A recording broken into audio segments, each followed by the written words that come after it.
Everyone আসসালামু আলাইকুম। আজকে আমার কমেন্ট আসলো 3 পিসের সাথে হিজাব টিউটোরিয়াল দেওয়ার জন্য।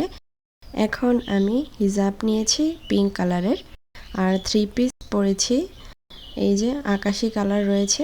তো এখন আমি গলার নিচে পিন করে দিলাম। হিজাবের একটা পাশ খাটো নিয়েছি, একটা পাশ লম্বা নিয়েছি। এখন আমি গলার নিচে পিন করে দিচ্ছি। মাথার উপরে এখানটায় কোনা উঠিয়ে দেওয়ার জন্য একটা পিন দিয়ে ভালোভাবে সেট করে দিলাম। এখন আমি একটা হেডপিস আমার কপালের উপর পরে নিচ্ছি। এই যে প্রজাপতি হেডপিস, এই হেডপিসটাও খুবই সুন্দর। তো এখন আমি হেডপিসটা পরে নিয়েছি। এরপর হিজাবের যে শর্ট পার্টটা রয়েছে এটা তো একদমই শর্ট। এখন আমি হিজাবের পিছনের অংশটাকে এভাবে মাথার উপর উঠিয়ে নেব এবং শর্ট পার্টটাকে মাথার পিছনে খোপার এখানে নিয়ে একটা পিন করে দেব এবং এই পাশে লং পার্টের হিজাবটাকে এই কোণায় এনে একটা পিন দিয়ে আটকে দিচ্ছি।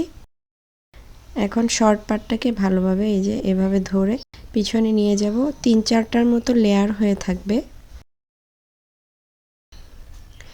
এখন হিজাবের যে লং পার্টটা রয়েছে এটাকে এভাবে শর্ট পার্টের নিচে দিয়ে ঘুরিয়ে অপর পাশে নিয়ে যাব এবং এই সাইডটা দিয়ে আমি পিছনের সাইডটা কভারেজ দিব। এই যে আমার পিছনে কভারেজ হয়ে গিয়েছে। এখন একটা সুন্দর স্টার ব্রুচ দিয়ে আমি এখানটায় এটাকে আটকে দিচ্ছি।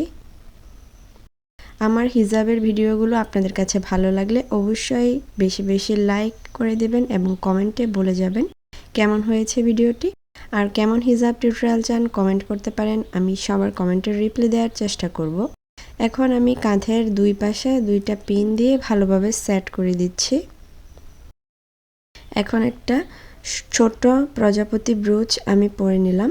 তো এই ছিল আজকের ফাইনাল লুক। ভালো লাগলে বেশি বেশি লাইক, কমেন্ট এবং বন্ধুদের সাথে শেয়ার করে দিবেন। আজকে এই পর্যন্তই। সবাই সাবস্ক্রাইব করে পাশে থাকবেন। আল্লাহ হাফেজ।